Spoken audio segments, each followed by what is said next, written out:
Tenemos nombres, pero no importa cómo nos llamamos. Somos ella y yo. Estamos cerca. Eso sí que importa. Vamos a hacer un viaje.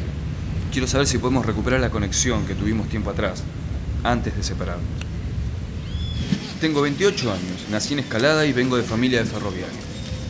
La historia de mi vida está ligada a los trenes. Mi abuelo fue guardabarrera. Era una persona muy querida, una especie de ángel custodio de la comunidad.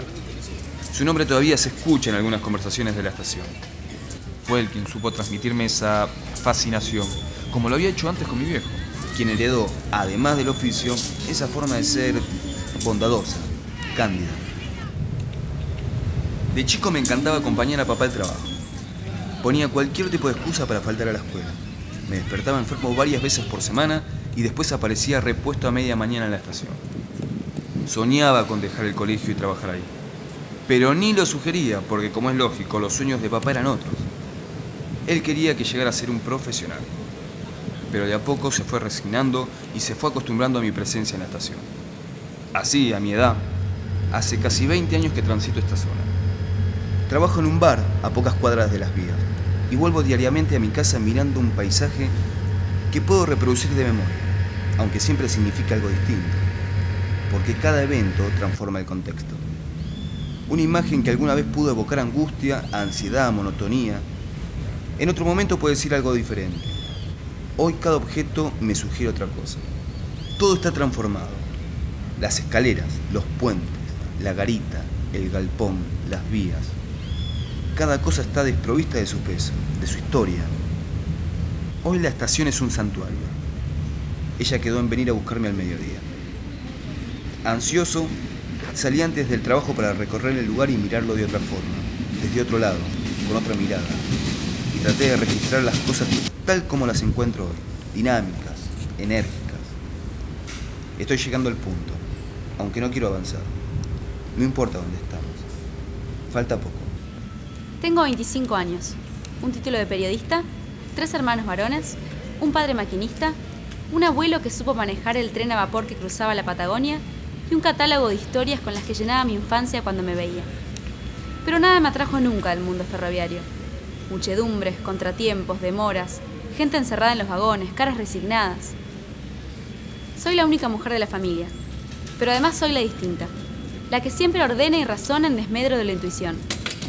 No obstante, estar acá implica una carga emocional indescriptible. Todo el mundo puede imaginarse lo que es el reencuentro con alguien después de 3 años de silencio.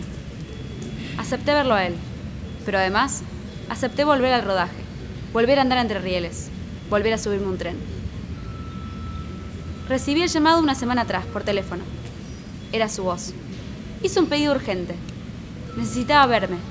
Tenía que llevarme a un lugar. Quedamos en encontrarnos en su trabajo, donde me esperaría para hacer el viaje. Supe de entrada que era un viaje en tren. La propuesta me llenó de emociones contradictorias. Quería verlo, pero no sabía hasta qué punto deseaba subirme a un tren.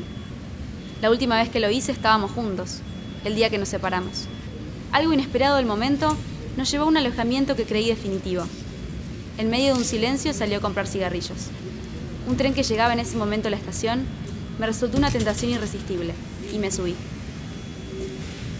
No importa qué hora es, estamos cerca. De chico abandoné la escuela primaria para dedicarme a la estación. No me interesaba estudiar ni estar con mis compañeros. Todo lo que quería estaba ahí, con papá, quien dejó de resistirse. Con el estudio no iba bien y con él aprendería un oficio. Tuve más argumentos, que eran guionados por los compañeros de papá que militaban en el gremio y que a los 10 años me enseñaron a hablar de los deberes de clase, de la condición social, de los derechos de los trabajadores, de la justicia, de la igualdad. En esa época hice más amigos que en el resto de mi vida, pero ya me llevaba mal con cierta clase de gente, a la que nunca llegué a tolerar. Me refiero a los hijos de maquinistas, esos seres despreciables, altaneros y orgullosos. Era cuestión de piel. Sentía que vivían de los resabios de otra época, y eran en vano los intentos de papá para disuadir mi desprecio, o los de sus compañeros, que me hablaban de unidad y de fraternidad. Yo con ellos no me juntaba, y nunca, jamás hubiese jugado a manejar un tren. Me entretenía de otra forma. Hacía equilibrio sobre los rieles o corría entre los puentes y las escaleras. Me consta, de adulto todavía lo hace. Estuve más de una hora esperándola en la estación. Su retraso me ponía ansioso, pero recordaba que era impuntual. De todos modos, la propuesta fue extraña y no me hubiese sorprendido que finalmente no fuera. Lo vi desde el puente mientras me acercaba. Estaba compenetrado, sacando fotos o filmando. Sin pensarlo, apuré el paso mientras me preguntaba si el tren que pasaba en ese momento era el último. Como me pasó tantas veces, al verla le perdoné su demora, aunque nunca terminara de acostumbrarme a ella.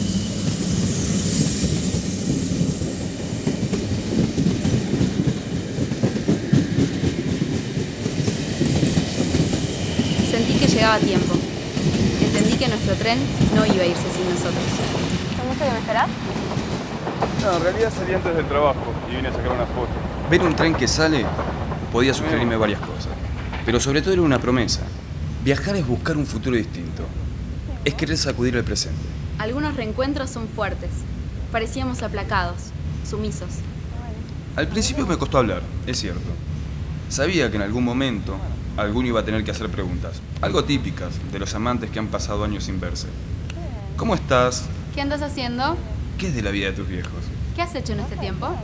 Sin contar las ineludibles interpelaciones en torno a los amigos, el trabajo y los estudios. A mí me costaría confesar que estuve casi todo el tiempo solo, que no volví a enamorarme, que recibí su pesada herencia y tuve una actitud analítica con las mujeres y el amor.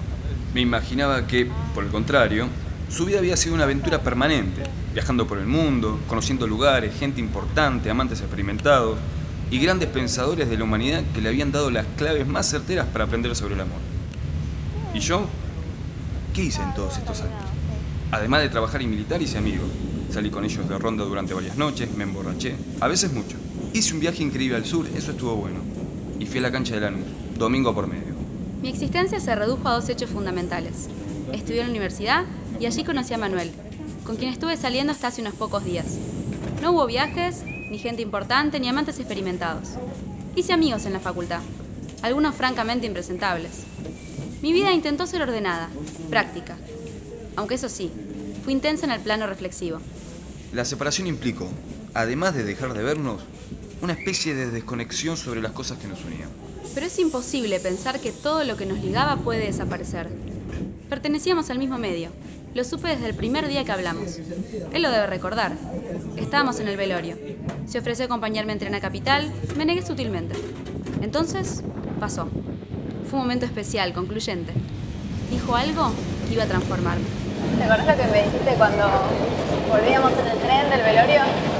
Sos tan hermosa como un pedazo de carbón de piedra. Eso mismo. Ella entendió. La calidez, la candidez, la fuerza, la energía, la potencia, el carbón de piedra. Y sí, sos hermosa. En el carbón hay fuego escondido. Es un objeto destinado a dar calor. Además tiene su lado apasionado. Necesita encenderse, incapaz de aceptar su destino negro y apagado. De todas formas, siempre me quedé pensando en el momento en el que el carbón se extingue y se vuelve cenizas. Hay pocas cosas tan tristes como las cenizas. Su color, el gris, transmite todo lo que no quise ser en la vida. Ahora que lo pienso, ese era el sentido del viaje que hacíamos. En el fondo, queríamos saber si lo nuestro era carbón o cenizas. Porque las cenizas son residuales, no van a volver a encenderse. Y en todo caso, el ciclo del amor es más parecido al carbón. Chispea, se enciende, se quema, se asfixia, se apaga. No quise decirle a dónde íbamos, a pesar de que preguntó insistentemente. Pero sabía que no podía dejar de sospecharlo. No era un lugar cualquiera. Ahí habíamos estado la última vez que nos vimos y tuvimos una discusión. Hizo planteos increíbles acerca de las probabilidades reales de hablar de la categoría amor, de la eventual existencia del querer, de que todo se mueve alrededor de las necesidades subjetivas, de las relaciones interpersonales a base de las capacidades individuales. Después habló de fáctica, de verosimilitud, de certeza, de silogística. Le había dicho que nuestro amor era un silogismo donde faltaban las premisas verdaderas. Y le estaba hablando de ciertas consideraciones para con el otro, de ciertas cortesías o sutilezas que escaseaban en la pareja. No era tan complicado en el fondo. A veces sus poses intelectualoides me superaban, y tuve que decirlo para no reventar. En un arranque de furia, empezó a gritar que era una pendeja pretenciosa que no sabe qué mierda quiere de su vida. Me arrepentí inmediatamente, pero era tarde. El daño estaba hecho. Sus palabras pusieron de relieve una diferencia insalvable. Yo quería que nuestra relación estuviera sostenida por una especie de lazo intelectual. A mí me gustaba pensar sobre el amor. A él, cuestionar mis pensamientos. Pasábamos más tiempo discutiendo sobre lo que era el amor que sobre lo que cada uno sentía. Le dije que si avanzábamos, si seguíamos en esa dirección, lo nuestro se acercaría a un punto sin retorno, a esa bien llamada madurez, en la que cada uno conoce de memoria el ADN del otro. Eso me horrorizaba. Saber hasta los rivales y los horarios de los partidos de Lanús, el menú del día del bar, los nombres más importantes de la historia del gremio ferroviario. A mí me hubiera tocado aprender de logística. ¿Y por qué estábamos yendo hasta ahí? Porque es una fuente. Pensé que el lugar nos ayudaría a encontrar respuestas. Era un galpón donde reparaban las máquinas. Lo habíamos ido a ver antes de nuestra última discusión. Definitivamente es un espacio trágico. Ahí mismo también habían encontrado al maquinista muerto. De esa desdicha había comenzado lo nuestro. Ahora querés saberlo. Y ahí mismo había concluido todo. El resto es lógico. Quería saber por qué se había ido repentinamente aquella vez que fui a comprar cigarrillos. ¿Tienen sentido esas preguntas habiendo pasado 3 años? Para mí era un punto desde el cual podemos armar el resto de la tarde. Para saber por qué nos reencontramos, necesitaba saber por qué nos distanciamos. Los motivos eran simples. Yo sentía que el amor debía pensarse, y él no estaba de acuerdo. Cuando volví de comprar cigarrillos y no la encontré, pensé en seguirla y buscarla, pero también opté por llamarme al silencio, a sabiendas de que hay momentos para cada cosa. Desde ese día, ambos dejamos de viajar en tren. Fue una especie de disolución natural. No más relación, no más trenes. Ese hecho disminuía la posibilidad de reencontrarnos. Quizá esperamos otro tipo de cruce, más casual, como en esos presentimientos en que uno se embarca a la calle creyendo que va a encontrar al otro en una esquina. O en esas fantasías que tuve casi diariamente, en la que íbamos caminando entre rieles y abrazándola para protegerla, quedándonos enfrentados a punto de besarnos. O en aquellas otras que eran tan frecuentes, en las que doblo en una esquina y ella está esperándome. Sus fantasías siempre fueron nuestro punto de desencuentro, el lugar donde nunca pudimos convivir. Él tenía sus mundos, donde pasaban cosas, y yo tenía el mío, más auténtico, donde sucedían otras. Ahí incluso podía estar él, real pero abstraído, haciéndose la película. Hay varios aciertos en ese pensamiento, pero no es algo para desdeñar. Soy un profesional de la fantasía. En todo caso, no me hago solamente la película, sino que además monto el escenario, dirijo los actores y armo un plan de rodaje de ficciones riquísimas. Pero sus ficciones se parecen a la realidad. Y en un relato, un momento tan verdadero no funciona. Y al revés, hay momentos que se tornan artificiales. El presente parece futuro y el pasado parece ficción. Eso es lo que me guía. Armar con tramos de mi experiencia una fantasía que sea el norte de mi vida. Y las fantasías se construyen necesariamente con materiales reales. Por ejemplo, ¿esto pasó? ¿Se repitió? ¿Cuántas veces caminamos juntos al lado de los trenes? Puede no haber ocurrido nunca, o por ahí pasó una sola vez, y en mi cabeza se multiplicó hasta el cansancio. Pasaba y se repetía. Cuando una historia avanza, se apoya en esas cosas. Necesita regenerarse mirando hacia atrás. Entonces hay retorno. Si no hubiera retorno, si no existiera el ciclo, nuestra relación hubiera quedado trunca desde la niñez. Es cierto, hay algo importante que ocurrió una vez y todavía no contamos. Algo anecdótico, aunque vale la pena repasarlo. Algo que demuestra que nunca fue un gran seductor. ¿Volvemos? Juntos, digo. Tengo que contarte una historia fantástica. Nunca conocí a alguien que contara tan bien historias al pasar. Me maravillaba escucharlo improvisar.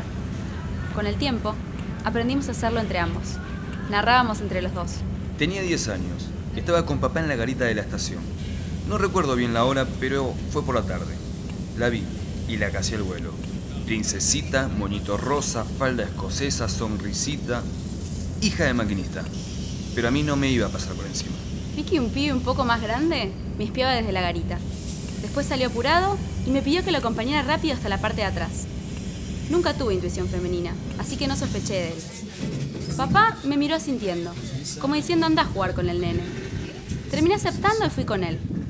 Al llegar, noté que en ese lugar estábamos solos, pero ya era tarde para pensar o tomar alguna decisión. El pibe me pidió que le mostrara el brazo. Me metió una piña tremenda a la altura del hombro y salió corriendo como un cagón. Como es esperable, empecé a llorar como una marrana. No iba a saberlo hasta muchos años después. En ese momento me estaba enamorando. Es una mala forma de mostrarlo, convengamos. ¿Cómo iba a hacérselo saber si no? ¿De qué otra forma puede un chico de 10 años mostrar sentimientos tan potentes? no iba a mandarle un ramo de rosas. No existe otra forma más certera de revelar la pasión hacia Adam. Sin embargo, después de pegarme, se justificó diciendo que yo había estado burlándome todo el tiempo de su condición social, cosa que no entendí ni a palos. En realidad no había grandes diferencias en nuestra condición social, pero pertenecíamos a distintos grupos. Los nenes y las nenas, la capital y el interior, los maquinistas y los guardabarreras. Éramos totalmente opuestos. Después de pensarlo así me digo, ¿y cómo no iba a haber abstracción?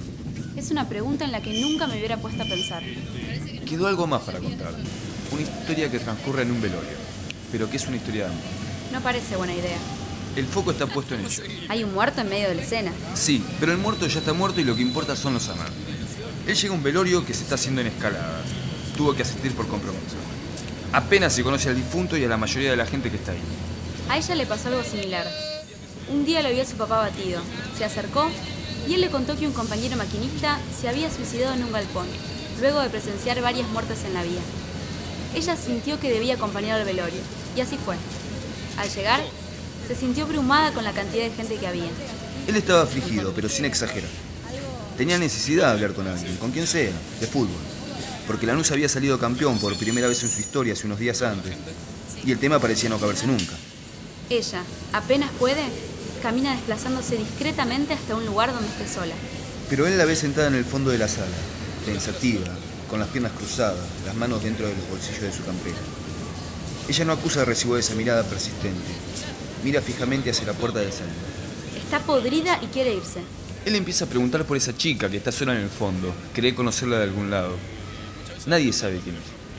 Hasta que le cae la ficha. Años atrás, cuando eran chicos, él la golpeó en la garita. De pronto la cara de ella, hasta ahora exótica y ajena a él, se vuelve blanda, familiar. Ella hubiera deseado saber fumar para salir afuera con motivo y posiblemente no volver a entrar. Pero odia el cigarrillo. Diego,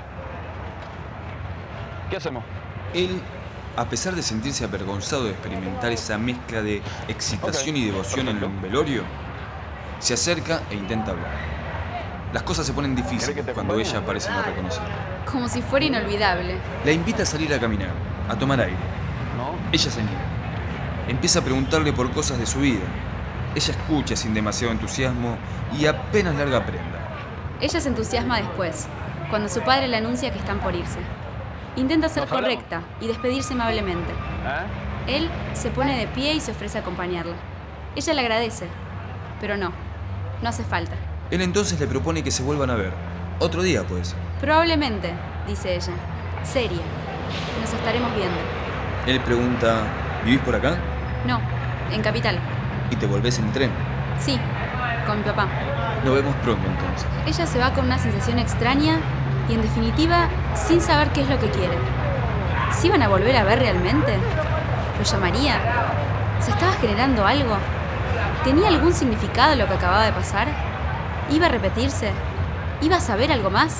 El reencuentro va a producirse antes de lo esperado. Unos minutos después coinciden en la estación y él intenta sacarle algo más, lo que sea. Se entera que ese fin de semana ella va a estar en San Telmo, el lugar donde sale con sus amigas. Le dice que siempre anda por Plaza Dorrego. Él, que en ese momento anda rápido de reflejos, asegura que también suele andar por la zona los fines de semana. Ella se va y él se acerca para saludarla con un beso. Todavía no sabe cómo se llama, pero no importa. Es ella. Disculpa, ¿un cigarrillo para cambiarme? ¿Me hace la duchada? No, entonces, sí, gracias por la onda. Él da media vuelta y a lo suyo. Tiene que volver a su casa. Pero en su cabeza ya no pasan las mismas cosas. Sabe que ahora las distancias cambiaron. Ella se aleja cada vez más. Él sabe que se puede encontrar. Temerario, avanza en su búsqueda. Puede que sea difícil encontrarla después del viaje. Después de haberla visto irse, piensa que el evento ha transformado el contexto. Todo significa algo distinto. La estación le parece un purgatorio y cada objeto está poseído por otro color, por otra historia. El frío se vuelve más intenso. La gente parece más ensimismada, los andenes más sucios. Los espacios se tornan más oscuros. Le parece como si todos conocieran lo que él sufre en ese instante. Involuntariamente se va transportando a otro lugar, a otro momento. Entonces el presente parece futuro. Y él puede reencontrarla. El resto del tiempo va a pensar en ella. Sabe que es una fantasía, pero sueña con un cruce, casual, y quiere ir a buscarla. Se pregunta si todos los ciclos se regeneran. Avanza, teme, presiente. Se pregunta si el amor debe pensarse.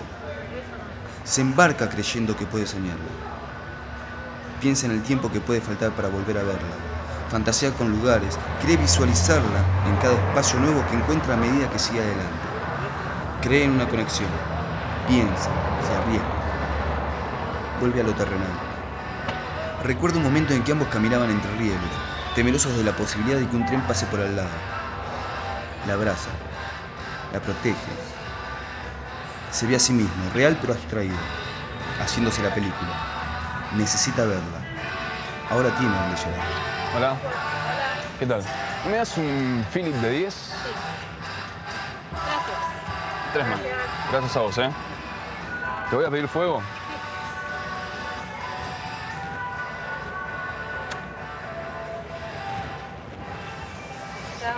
Chao, chao.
Basta. Necesita regenerarse mirando hacia atrás. Entonces hay retorno.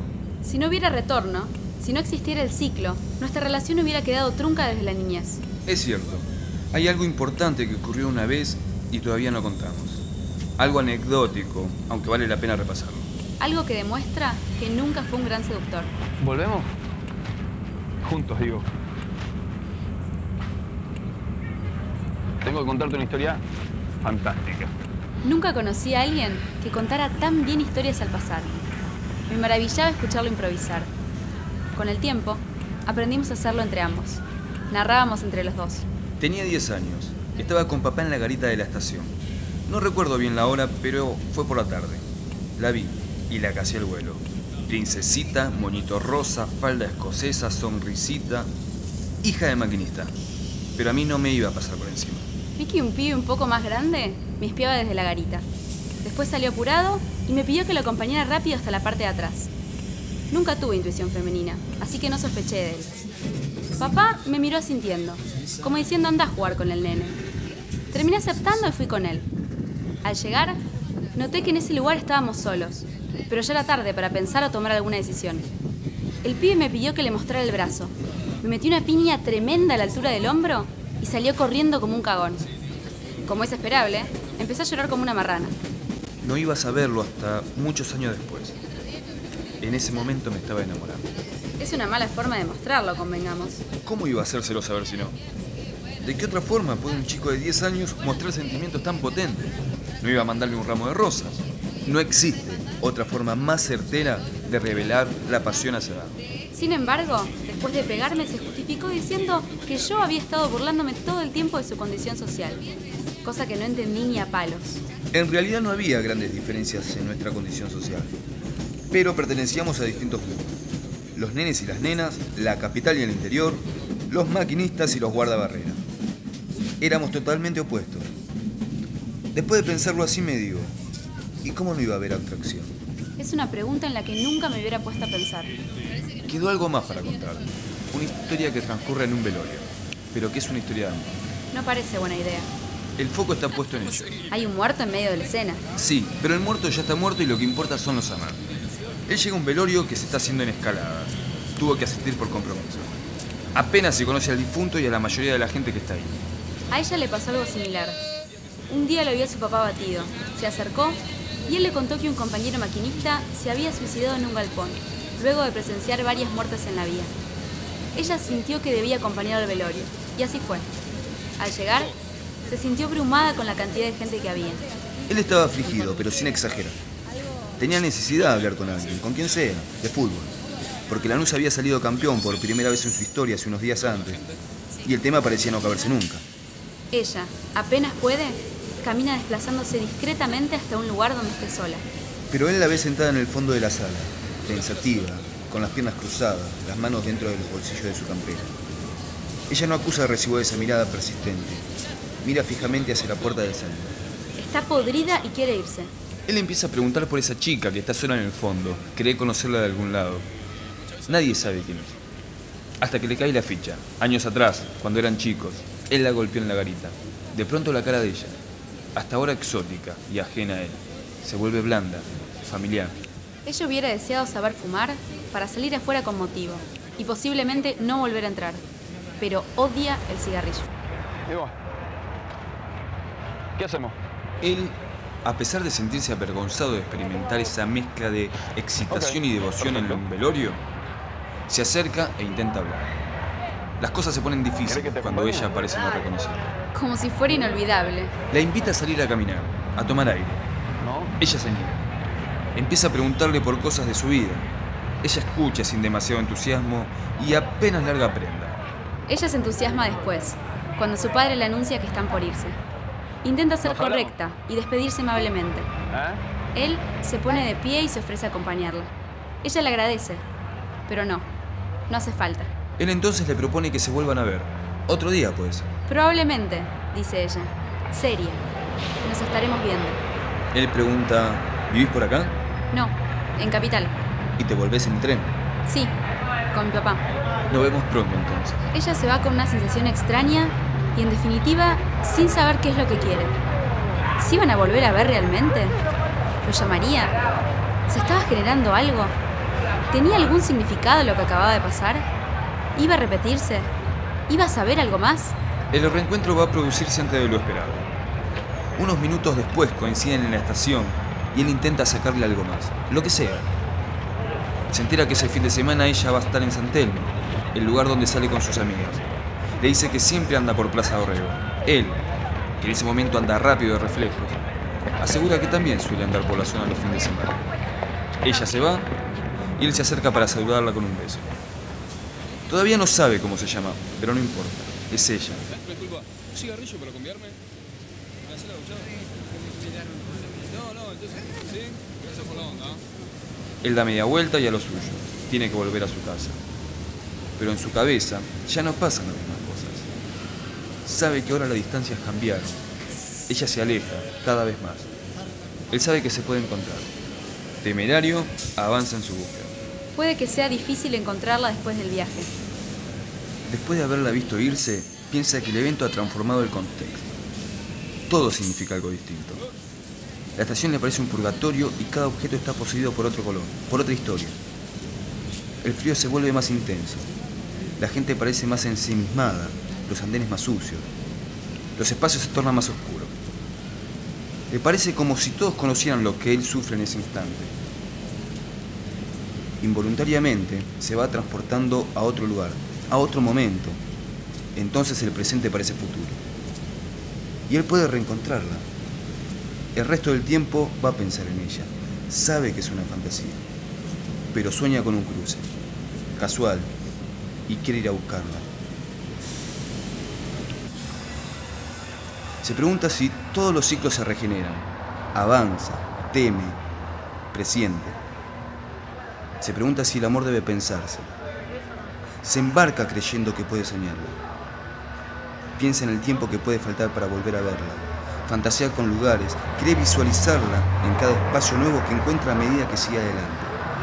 Cree en una conexión, piensa, se arriesga, vuelve a lo terrenal. Recuerda un momento en que ambos caminaban entre rieles, temerosos de la posibilidad de que un tren pase por al lado. La abraza, la protege. Se ve a sí mismo, real pero abstraído, haciéndose la película. Necesita verla. Ahora tiene donde llegar. Hola. ¿Qué tal? ¿Me das un Philip de 10? Sí. Gracias. 3 más. Gracias a vos, ¿eh? ¿Te voy a pedir fuego?